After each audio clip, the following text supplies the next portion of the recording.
கர்த்தருடைய நாமத்திற்கு மகிமை உண்டாவதாக. கிருபையின் வார்த்தை என்ற நிகழ்ச்சிக்கு உங்களை அன்புடன் அழைக்கிறோம். இன்றைய நாளின் கிருபையின் வார்த்தை சங்கீதம் 144:15 வசனம். இவ்விதமான சீரை பெற்ற ஜனம் பாக்கியம் உள்ளது. கர்த்தரை தெய்வமாக கொண்டிருக்கிற ஜனம் பாக்கியம் உள்ளது. சீரை பெற்ற ஜனம் பாக்கியம் உள்ளது.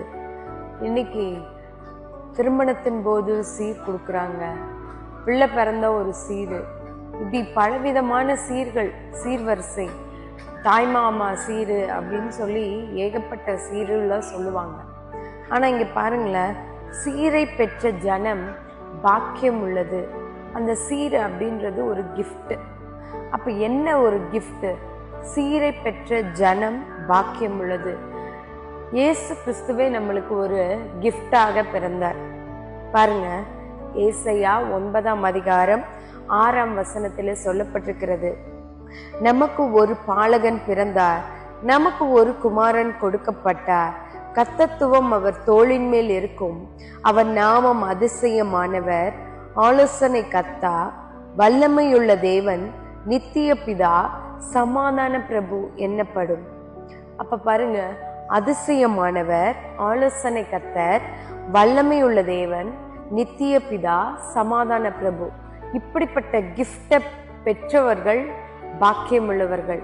பாருங்க, அதிசயமானவர், ஆண்டவர் அதிசயமா பிறந்தாரு. பெரிய ஒரு கடவுள் மனுஷனுக்காக மனித உருவுல இந்த உலகத்துல வந்தாரு. அது எவ்வளவு பெரிய ஆச்சரியம், அதிசயமான காரியம்.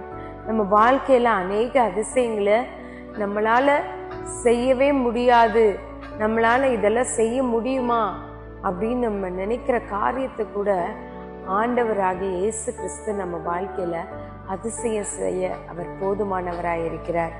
நெக்ஸ்ட் பாருங்க, ஆலோசனை கர்த்தா, அவரே சொல்லியிருக்கிறாரு, உன்மேல் என் கண்ணை வைத்து உனக்கு ஆலோசனை சொல்லுவேன்.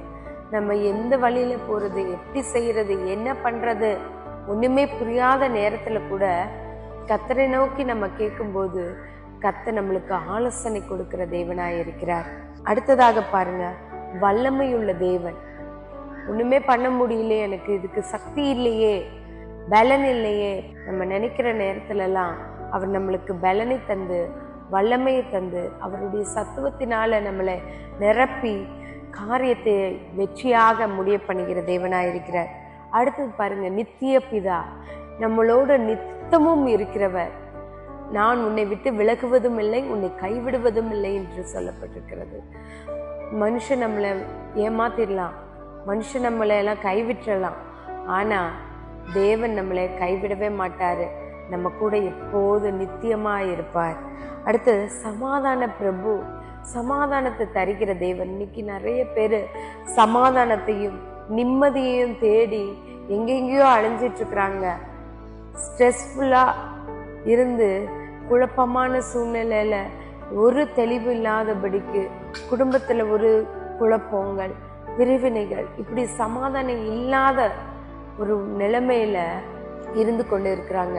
ஆனா இப்படிப்பட்ட தெய்வத்தை நம்ம கிஃப்டாக பெற்றுக்கொள்ளும் போது ஆண்டவர் நம்மளுக்கு ஆலோசனை தருகிற தேவனாய் இருக்கிறார், சமாதானத்தை தருகிற தேவனாய் இருக்கிறார், அதிசயமான காரியங்களை செய்கிறவராய் இருக்கிறார், வல்லமையான காரியங்களை நம்மளுக்கு செய்கிறவராய் இருந்து நம்மோடு கூட என்றும் இருக்கிறவராய் இருக்கிறார்.